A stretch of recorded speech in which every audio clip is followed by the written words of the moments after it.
Reaction to the 2023 Chicago Pro results. First off, I want to congratulate rookie IFBB Pro Justin Shier. Big win, big Olympia qualification. We're going to talk about what he can do at the Olympia this year. Second place finisher, John De La Rosa. He's a veteran. He's been around for a while. Had a couple of years of setback because of injuries, personal things, but he placed second. And arguably, he could have won the show. We're going to talk about that. Third place, Stan. Stan's been consistent. He's not the most genetically gifted bodybuilder up there, but damn, third place at this type of show, very impressive, Stan. Blessing, Patrick Moore, everyone else at this show, terrible, terrible, terrible. And Blessing and Patrick, you guys should have been winning this show. This is a show you guys should walk in and win on the first pose. You guys are veterans. You guys have amazing genetics, and you're just letting them walk all over you because you're not prepared, you're not doing the proper work in the off season, and you're definitely not focused as much as you should be. Stay tuned.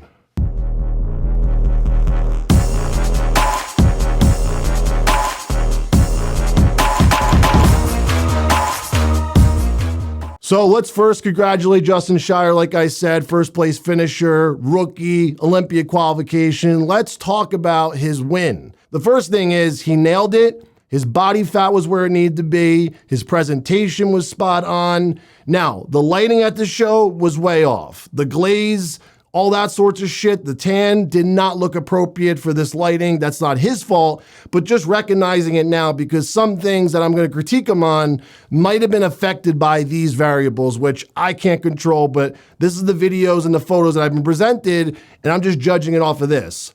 At prejudging, he definitely looked flatter than Justin typically does. Now remember, this is at a show, you're on stage, he hasn't competed as a pro yet, he hasn't been on stage in 2 years. It's hard to tell where he's at right now because we haven't seen Justin compete a lot yet. My hypothesis on what happened in the morning show was he's a little flat, but it was still good enough to win because Justin's got crazy genetics, got crazy structure, super small waist, crazy wide lats, broad shoulders, great fucking quads. He turns around, great legs, great back development. We're going to talk about the back because I think this might be the issue at the Olympia. But overall, Justin brought a really, really phenomenal package as a rookie. His first pro show, gets the win. That's all that fucking matters. End of the day, end of story. He wrote that chapter, completed it. Now he's going on to the Olympia. What could he do there? Well, I think if he's able to peak as well as he did at the night show at Chicago, come in whatever percentage better we want to put on at the Olympia, I don't think he'll be last place, that's for sure. He's definitely not going to be a number like 16, but it's going to be very hard for him to compete with the other guys because they're just so muscular. And I'm not saying Justin has to get bigger and bigger to be competitive, but he definitely needs more muscle in certain areas to compete with some of these guys. But Justin has one thing that a lot of these guys don't. Crazy lines, crazy X-frame.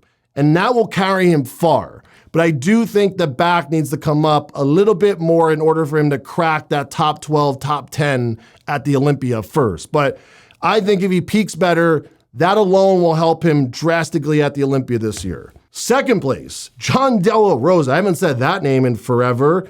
I caught up with John after the show. He's going to Tampa. That means we're going to have Hunter and John De La Rosa battle at Tampa. I don't know if Andrew Jack's doing Tampa or not, but that will be a really, really good comparison for John because he's been on the game for a little bit.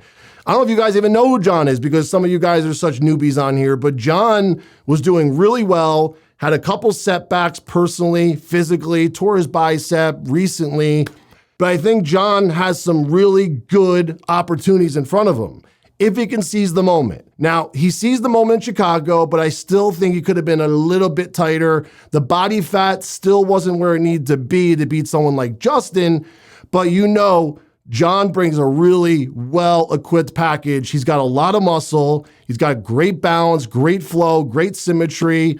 I think if he can get back a little bit more of that tissue that he lost from not competing for so long, that fullness, that little bit of a freakiness, that density, he's going to be really, really tough for Hunter. That's not going to be an easy win for Hunter. And I think it's going to be a really good comparison for John, whether he wins or loses, because he hasn't been on stage in so long. So I don't know if John's going to qualify this year for the Olympia, but if John keeps up with it and he's consistent, I think next year without a doubt, he'll be at the Olympia. It's just that it's a little late in the season now. There's not many shows left. I don't doubt John's ability because he's been there before. He's done it. But I do have my doubts because there's not much time left on the calendar, not many shows left to qualify. But next year, he's definitely a shoe-in, and then we'll have to see what he can do. Third place, Stan. Another phenomenal showing for Stan. He was dead on again, and Stan is just limited. He only has good enough genetics to do what he can do, but he's packed on so much muscle in such a short period of time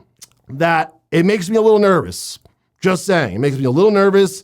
You know you have to hammer the gas pedal in every lane to be able to get where Stan is as quick as he did. Yes, it takes a moderate, if not high dose of steroids to put on that type of muscle. Yes, it takes moderate to high amounts of food. It takes a lot of training, but it also takes a lot of consistency on his end and dedication, which he's doing. But I still worry about the longevity of what he's doing. How much longer can you sustain that until you get hurt or your health takes a big blow? And that will set him back even further than anything. And that's my only thing I'm a little worried about. I don't know what he plans on doing now. I don't know if he's shutting it down. I don't know if he plans on going to a health phase. I don't know if he's competing again. I just think Stan needs to slow down a little bit. He's got his physique where it needs to be competitive at these shows.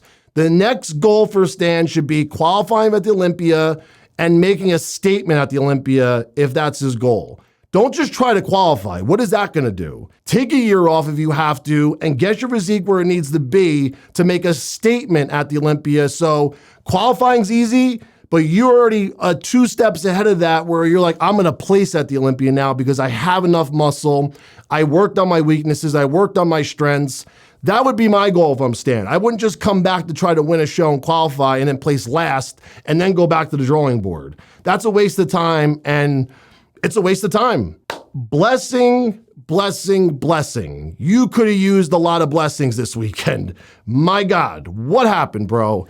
I'm going to shoot it to you guys straight and blessing straight. Get a goddamn coach. And I know he voiced this after the show. I saw his post. I saw him reflecting on it, and I gave him credit for it on the post. But we can't have these mistakes. He's getting too old. Years are passing by. Time is getting wasted. I don't see enough improvements. And I know it's the complete opposite of Stan because I said, Stan, slow down. But Blessing has the fucking genetics to be Mr. Olympia if he wanted to. He should be winning Arnold Classics. He should be winning all these shows in his sleep at this point. He has that type of potential.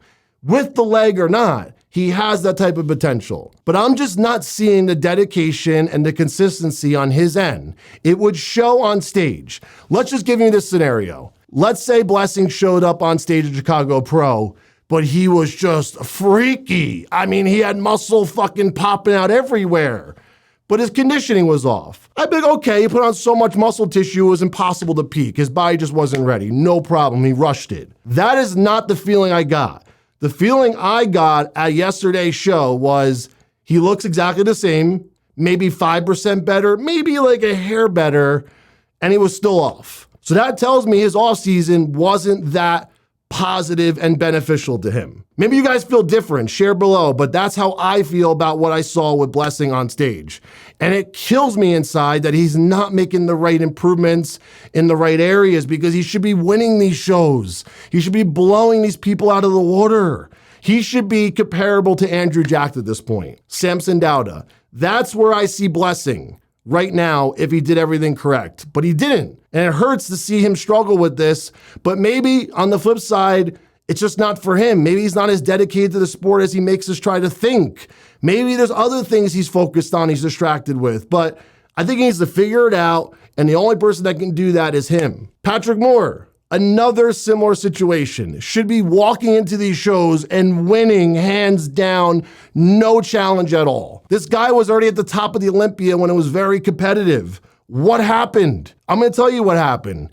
He got distracted. His goals were somewhere else. His mind was somewhere else. He's not 100% in on bodybuilding. If you're not 100% on bodybuilding, even with the best genetics in the world, with all the drugs in the world, this is what happens. You don't succeed. You stay the same. And that's what's happening to Pat. He's not getting any better. He's showing up the same, if not worse. At what point do you blame yourself? That's all I'm saying. At what point do you blame yourself for your actions? Pat could have been a top Olympic competitor. People had Pat as the next Ronnie Coleman. Yeah, not that long ago. 2 years ago, they were saying this about him. 3 years ago. Now look where Pat is. So Pat has a lot of work to do. He's got to work on his mind. Does he want this? He's getting older. How much more is he going to sacrifice his health and his life for bodybuilding and getting zero return? If I'm Pat, I'm sitting down by myself and thinking about what I want out of life. Do I want this or do I not? What's next for me if I'm not going to do this? That's just being as real as possible